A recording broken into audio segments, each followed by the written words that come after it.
I have already tapped 11 times today, and as I record this, it's not even 10:30 in the morning. And that's not because my life is a disaster. That's not because I'm completely overwhelmed by everything that is going on in my life and in the world. But instead, I am tapping in this way because I want to create an authentic life that I love. And I have a feeling by the time we're done with this conversation, you might be tapping this way too. This is Gene Monterstelli. Welcome to the Tapping Q&A podcast, recorded live to tape from Williamsburg in Brooklyn. This is episode 655, originally aired March 26, 2025. Hi, everyone. I hope this finds you well, wherever you are and whatever time of day you're getting a chance to listen to this. Thanks for spending a little time with me today. Stress, overwhelm, and distraction are the issues by far that I tap on the most. And that is not because I live a super stressful life. That is not because I'm constantly overwhelmed. But instead, they are the emotions, they are the states that impact me the most as I'm trying to navigate my way through the world, as I'm trying to get done what I want to get done every single day. Because in any given moment, when we are about to take action, there are four things that impact our ability to take action in the moment. And oftentimes I refer to them to the four S's, even though that's not a perfect description of them. And those are skills, resource state, stories, and surrounding. So I am in the moment, and my ability to respond is based on those four things. So skills. Skills are the things I know how to do, my abilities, my capabilities. So for me to respond in this moment, what I can do is going to impact that. Stories. Stories are the subconscious stories that we carry in our mind that we tell about ourselves and we tell about the world. If I'm telling myself a story that says, I am not good enough to receive this outcome, I'm going to make sure it doesn't happen. If I'm carrying the story that this setting is unsafe for me and I'm going to be judged, I'm not going to take action. Surroundings. Our context so much impacts what is going on. There are some things I can do anywhere in the world, and there are other things I can only do in a quiet room when I am by myself. And finally, resource state. Our resource state is what is going on in our body in any given moment.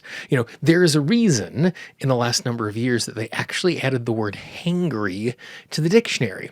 Because when I'm hungry, it makes me angry. And when I'm angry, I respond in a particular way. And so as I navigate my day, I am dealing with skills, state, stories, and surrounding. Now, all of those things can be changed, but not necessarily all of them can be changed quickly in the moment. In order for me to gather a new skill, I have to train, I have to study. In order for me to be in a more desirable surrounding to do something, I might have to move to a different location. In order for me to transform the stories that I'm carrying in my subconscious mind, I might need to be working with a practitioner or doing some really structured tapping over time. Where my resource state, what I'm feeling in my body, is the thing that I have the most control over in the moment. As I'm moving myself through the day, if I'm able to change where I am, it makes it so much easier for me to act. And so for me, the mantra that I have carried for a very, very long time, and it's actually right on the mug that I drink coffee out of every day to remind myself of it, and that simply is first action, best action. What is the first action I can take to ensure the next action I'm going to take is my best action? And you already do this if you're not thinking in that particular way.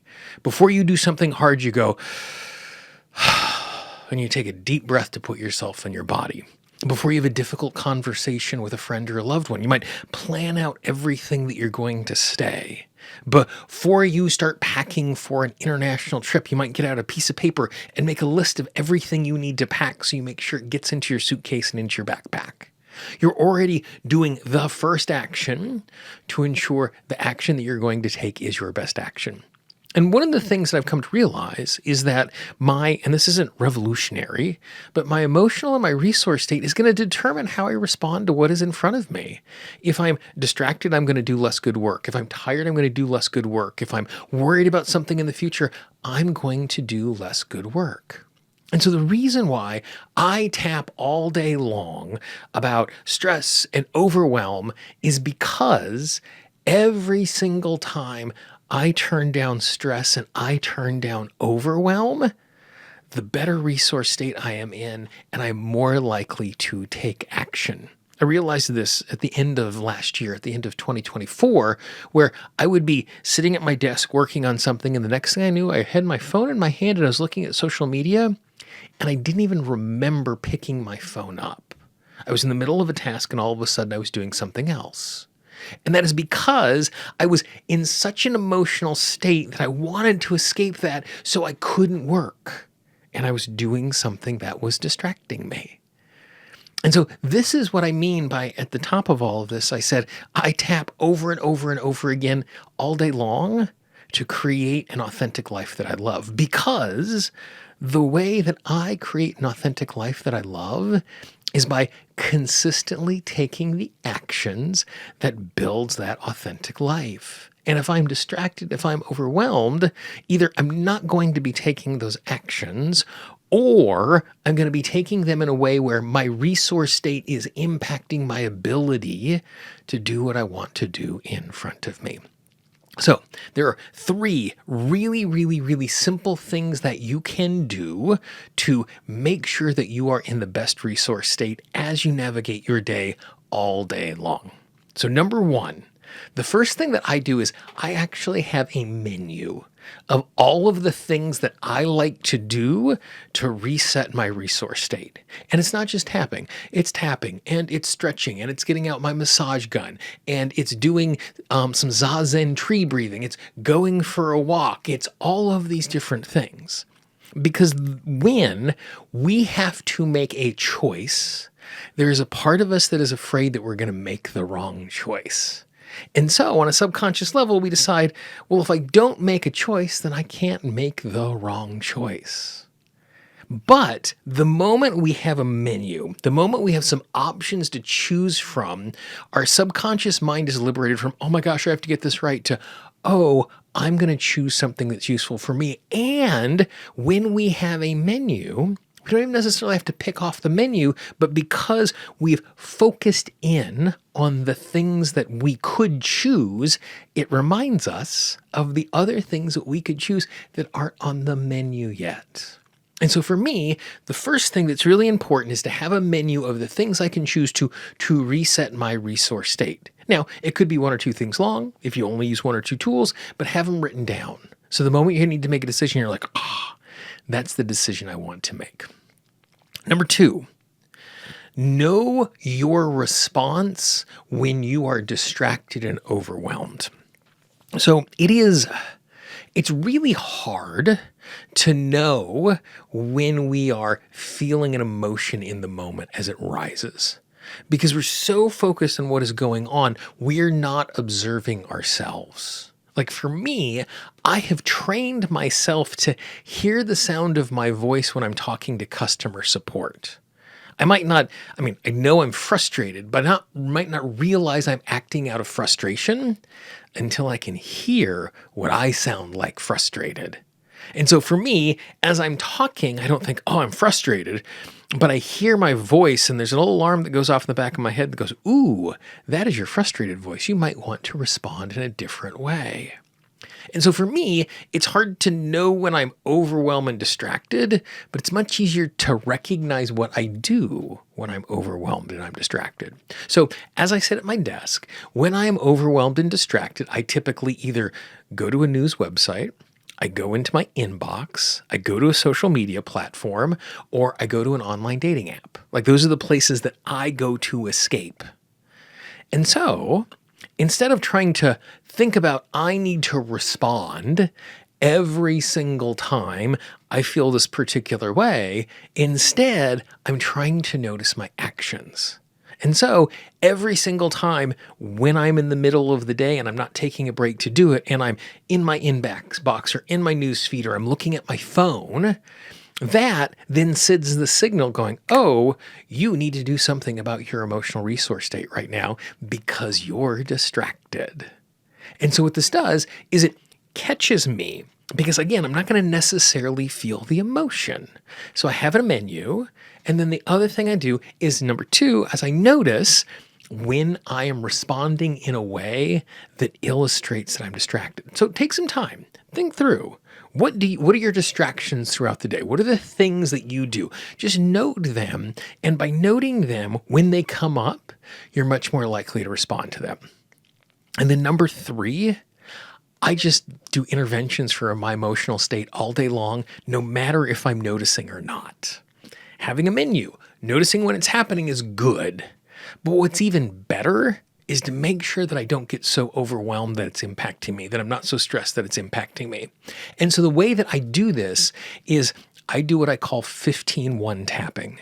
And what 15-1 tapping is I work for 15 minutes and then I wordlessly tap for 1 minute. I work for 15 minutes, I wordlessly tap for 1 minute. That's the reason why by this point in the day, I have tapped so many times because as I'm sitting here working along, I literally just sitting next to me, I have my little tablet set up that has a little timer on it and it counts down from 15 minutes to 0 and then it goes off, and I have it set up in such a way that it immediately rolls over and does a 1 minute countdown, and I just do 1 minute wordless tapping and then I reset it. And I do it again and I do it again. And this runs all day long unless I'm recording something, unless I'm teaching something, or unless I'm working with a client. Like if it's just me working, it is happening all day long because what happens is as I work, I am spending energy.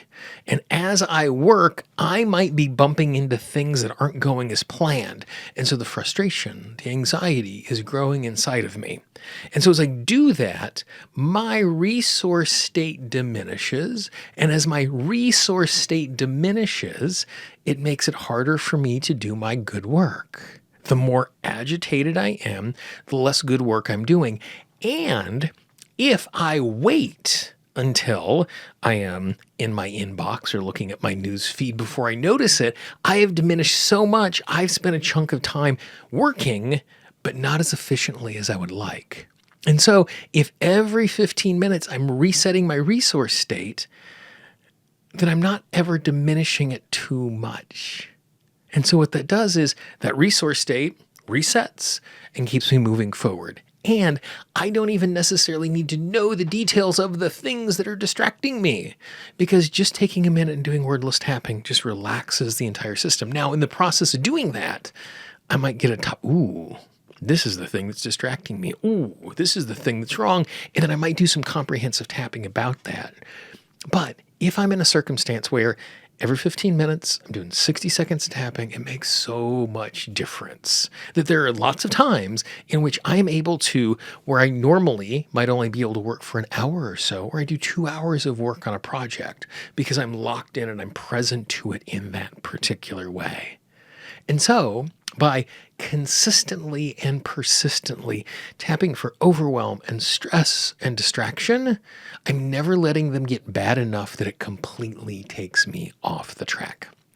So if you're in a circumstance where you would like to take action in a consistent way towards those goals that you are trying to create an authentic life from, 3 really simple things that you can do today.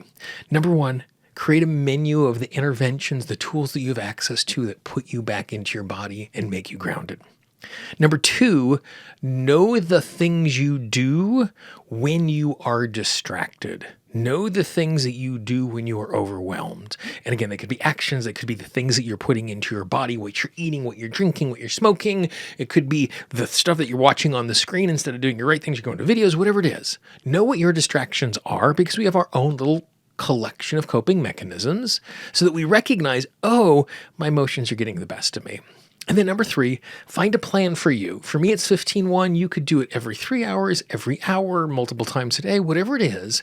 But find a rhythm where you are just stopping and you're putting yourself back in your body and you're releasing any of the energy that is around the overwhelm, the distraction. If you do those three things, if you tap on the regular, you will be shocked and amazed at how much you get done in a short period of time because your head is down and you're working, which then liberates you to go do the things that you love. So that is the way that I approach it. I would love to hear your thoughts on that. Feel free to drop a comment. If you're looking at this somewhere online, shoot me an email, support@tappingqna.com. I'd love to hear how this works for you and what you've learned from this particular process. If you know someone in your life who also might appreciate something like this, please pass this along. Be our ambassador. We always joke about the fact that our marketing budget is your word of mouth. It would mean the world to me if you pass this along to someone else. And the best part is, even if they don't listen to this, even if they don't tap in any particular way, the fact that you've reached out to them today to say, hey, you might find this useful is going to make a difference in their life. I know it sounds cheesy. It feels cheesy every time I say it, but it is also true. You will make a difference by letting someone else know you are thinking about them today. As you look at the screen right now, you will see the entire history of the Tapping Q&A podcast. There are hundreds of hours in this playlist waiting for you. Free training. Click on that, dive in, find another topic that works for you. And I look forward to talking with you and tapping with you again real soon. Bye-bye.